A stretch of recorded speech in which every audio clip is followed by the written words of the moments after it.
what it's like for you playing with Terrence so far, how you guys get along on and off the court, and One more time. I'm sorry, somebody called my phone. One more time, please. So, Brandon, could you just talk a little bit about what it's like playing with Terrence, and what it's like for you guys on and off the court? On and off the court, Terrence, that's my dog. That's my brother. But on the court, we always compete. We get after it. We just make each other better. And every day we're in practice. And off the court, we just try to keep each other's minds right, stay sane. COVID and the pandemic. So we just got each other so far. So that's all we do is just stay close, stay connected, and just take care of business. Can you guard him? Oh, for sure. Yeah, we go at it in practice. I'm not gonna lie. We go at it. Thank you. All right, Jerry Tipton, we're gonna go with you next, and then John Long will make it to you. Brandon, I've heard you described as a leader. I'm wondering, you're nodding. What does that mean to you? Why do you think that fits you? My mom, since I was younger, my mom always told me I was a leader. I just never knew how to lead. But now that I'm getting older, I'm starting to, take that role on. Just helping my teammates, encouraging them, uplifting them, teaching them certain things, helping them along their journey as well. And I wondered, the schedule came out today. I assume you guys have seen that. What jumped out at you? What sort of an impression did it make on you?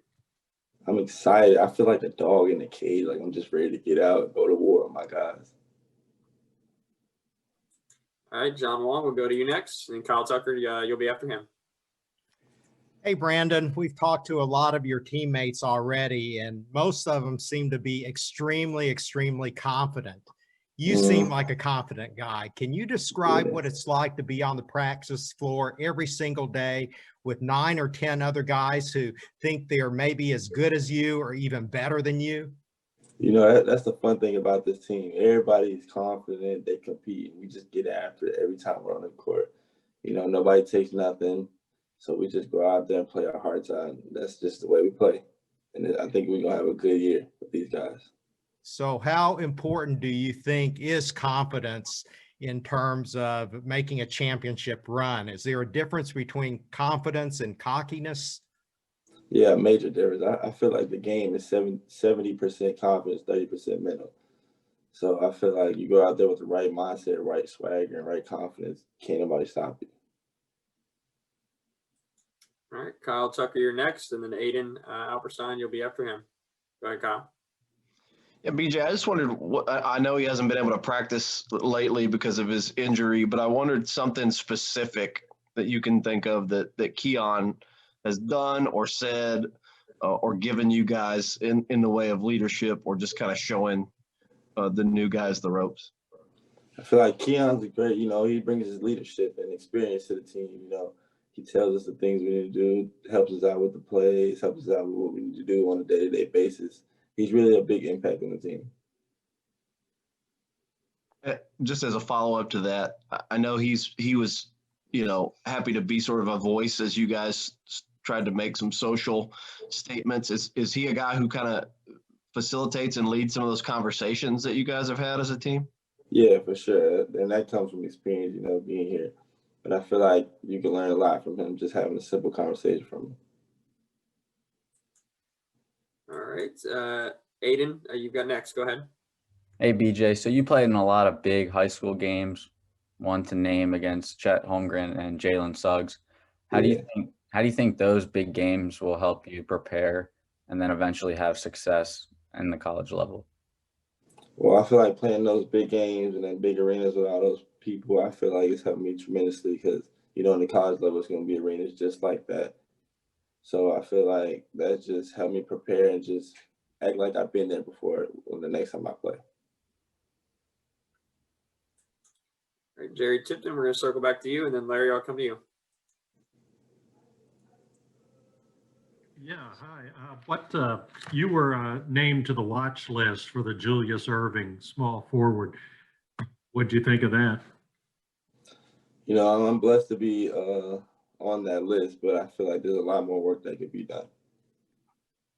And I wonder too, you're number 3. Why number 3? I wonder if that has a sentimental attachment to you, or why 3?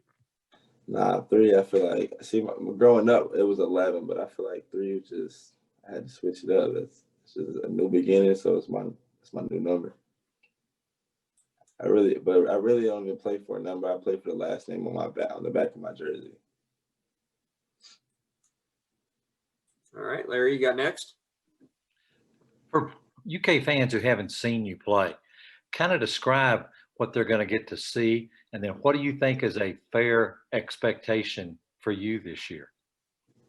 You know, I feel like I'm bringing the confidence, the scoring, the playmaking, helping my team win. I'm just play winning basketball, play on both sides of the court, uplift my team, and just do everything I can to come out with the W at the end of the game.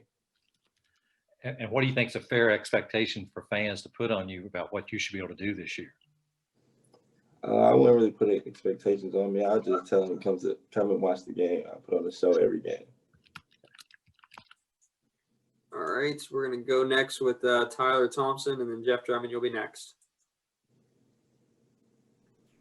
Hey, Brandon, I read that your most prized possession is a dollar bill you keep in your shoe. Yeah. Can you give us the story behind that? You know, I've been doing that since the 6th grade. Just putting a dollar bill in my shoe every time I play. Because I always get some Skittles before I play. I need candy before I play any game. So I'll have just a dollar bill left over and I put it in my sock and play it. Is it the same dollar bill the whole time, or do you Yeah, get them in and out? I get it the dollar bill at the beginning of the year and just keep it the whole year. All right, thanks. All right, Jeff Drummond, go ahead. Yeah, hey, Brandon, there's been a lot of talk that Cal watched a lot of the NBA playoffs in the summer and into the fall, and has incorporated some of that stuff into what you guys are doing. Have you seen some of that just from what you watched on TV to what you're doing in practice now, and how does that kind of apply to your game? Yeah, definitely. He always stresses me about moving, flying off screens like Tyler Hero and Duncan Robinson, just getting straight to the basket like Jimmy Butler was doing. Just the movement of our offense. It's like, so yeah, it's not really different. So it's like really some of the same things. So I feel like it was me watching it, me playing it, so it makes it easier.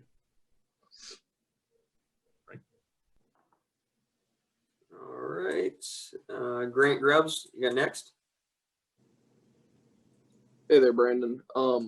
So you're known for having a diverse offensive skill set to your game. So what is something that you and the coaching staff are kind of focusing in on to add to your game? Adding my game, just getting straight to the basket, shooting quicker, having a quicker release, having a higher, and just going out there and playing my game, honestly. Thank you. All right, next up, we're going to go with Adam Hipsky. Hey, Brandon. Obviously, the schedule just got released. Is there a certain game, whether non-conference or conference, that you're especially looking forward to this year? No, not really. I feel like I'm looking forward to every game this year. Okay, thank you. All right, hold on just a second here. Joel, you've got Joel with the Columbia Missourian. Go ahead. Hey, Brandon, how's it going? How you doing? Good. Now, like we talked about earlier, the schedule's been released today. You got some old friends in the SEC, including Sharif Cooper, maybe some guys that have played AOT with you in the EYBL. What is it like playing against those guys now on a bigger stage? You know, it's just gonna be fun because from all the past years, all the hard work we put in, and now we're here playing on the D1 level, and it's gonna be fun, and we're gonna compete. Okay, we're going to circle back around with some follow-ups. John Wong will go with you, and then Aiden, I'll circle back to you. Brandon, throughout the recruiting process, your name was always at the top of the list. What age were you when you finally realized that you were pretty darn good at this game, that you could play at an elite level? I would say my 8th grade year was really the year I really locked in on myself, you know, just training hard and just trying to get better every day. I feel like that was a year for me that I just knew like you got to put the hard work in order to be the best. My dad used to wake me up in 6th grade. My dad used to wake me up because we had school at 8. He would wake me up at 7. We'd go shoot at the YMCA at 7:30, and I would walk to the middle school. It would be 3 minutes away. So I walked there and just start school. And we've been doing that ever since, just getting up earlier than everybody else. Can you give us your first memory of Kentucky basketball? I came here on an unofficial visit my 9th grade year. So I just came and watched them practice, and it was just awesome. I loved it ever since. All right, Aiden, you've got next, and then Jerry, I'll come back to you. So playing with Amari Bailey and Bronny James, highly talented players in high school, despite the talent, you still had a lot of success. And now coming to Kentucky, you'll be surrounded by more high-profile players. Do you think your game will only elevate? I feel like me growing up, I played on a pretty good team my years growing up. So I feel like I'm used to playing with kids that are as good. And I feel like just coming here, I'm going to just play my game and do what I got to do to help the team win. Okay, Jerry, back to you, and then Jack Pilgrim, KSR, you got next. Yeah, would you, just to elaborate on that, what's Bronny James's game like, and how about Dwayne Wade's? How describe them as players? You know, those two Hey, are hard. Hey guys, just a heads up, he cannot speak about them. Prospective student athletes, guys. Sorry. You got something else, Jerry? No, I'm done. All right, Jack, you got next. This summer, you started working out with Devin Askew out in California, and then Terrence Clark flew out, and you guys kind of lived together for a couple months. What was that process like, and how did that kind of come to fruition?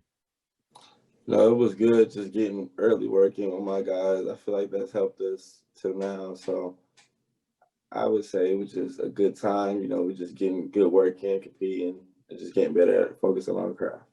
What was it like living with Terrence? He kind of told some stories about, you know, some habits that you had. What were some habits that Terrence had that you kind of didn't know about that, you know, you think could possibly help you guys during the season? Nah, it was just the first day he came out that we just clicked like we've been knew each other for years. So he's just a fun, entertaining. He loves to laugh. He loves to work hard. That's just the things that I do. So I feel like it's gonna help us in the season just having two guys with the same mindset. So I feel like it was good. All right, Kyle Tucker, you've got next.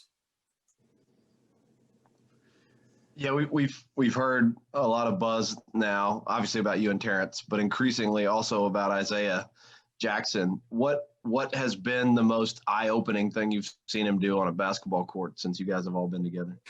That guy is a pro. He's a professional. He blocks every shot. He has like a 7. I don't even know. He has a long wingspan. He blocks every shot. He rebounds, and he just does what he has to do at the 5 position. So he can shoot the mid range. He can shoot the 3 if needed. He's a good all around player. Guys, we got about 5 minutes left here. If you've got a question for Brandon, Larry, I'm going to come to you, and then Aiden, you've got next. Brandon, your move out to California for your senior season obviously worked out well athletically, but what about just as a person? Did it change you any, help you any in that way also? Yeah, so I actually moved to California because I have a little sister and a younger uncle who still live with me. So I guess just moving out there just helped them. You know, they're gonna grow up with the kids out there, just better networking, better area, and it all fell in place just going out there. But I would say it helped me mentally moving out there. It helped me come more at peace with myself.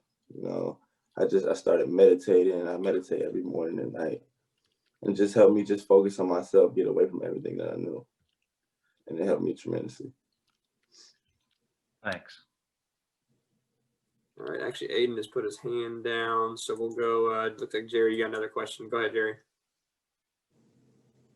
Yeah, what you said about meditating caught my attention. What every morning, you said. How long each morning? How do you think it benefits you?